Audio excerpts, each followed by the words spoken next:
Well, plenty of us all know about parental guilt. We all know we're not meant to feed into that guilt, but it can be pretty hard. When a parent, usually a mum, throws work into the mix of daily life, that guilt can then skyrocket. Here to talk about working mothers' guilt is parenting expert Claire Orange. Welcome back to 9 Live Perth. Claire? Thanks, Emmy. Okay, look, first up now, a working family unit, a family unit with working parents is a bit of a sign of the times. Bills, mortgages, they all need to be paid. A mother as well as a father deserves the right to a fulfilling career. Why do mums feel so guilty? Yes, it's a surprisingly common and universal emotion amongst mothers, and not just working mothers, but all mothers. It's a very difficult position, being, having this little person, taking them home, raising them from babyhood all the way into adulthood, and knowing how to get that right from moment to moment, day to day.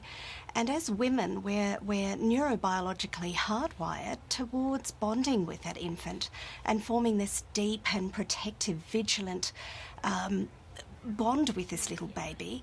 And so when we feel like we're falling short of the mark, are they having enough food and exercise? Are they socialising well? Are they sleeping enough? It's very easy to build guilt in that you're actually falling far short of what you need to in that apparent perfect parenting world. That doesn't really exist. So how can a mum balance work and family?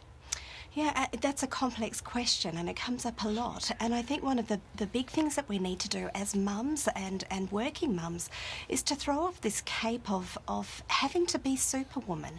It's such a big thing now of having to juggle work and home and do it all well.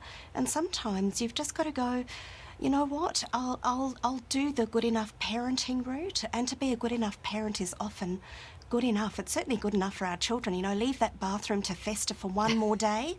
Well, doesn't make any difference, and go for a ride or jump on your trampoline.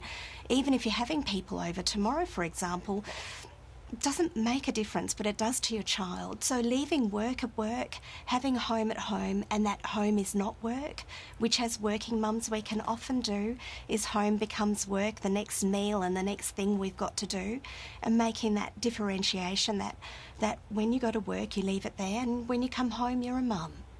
Claire, there's a lot of talk surrounding the negatives of working mums. What are some of the positives that children experience when their mum goes off to work?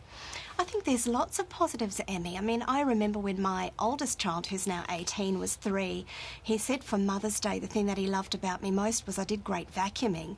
And I, while it's a very important role in life is to be a good vacuumer, I really wanted him to know that I was capable of more than just good vacuuming. So the things that I was doing while he was sleeping and resting, I started to do in time where he could watch me, so that he could see that women have a role in the working environment, and we do contribute. And certainly for our girls coming up and watching their mums work, it makes a really big difference to what they choose as a career and how empowered they feel to do absolutely anything with their lives, and that's really important for our girls. I appreciate your thoughts there, Claire Orange. It is a bit of a juggle, but thanks for your time this afternoon. Thanks, Emmy.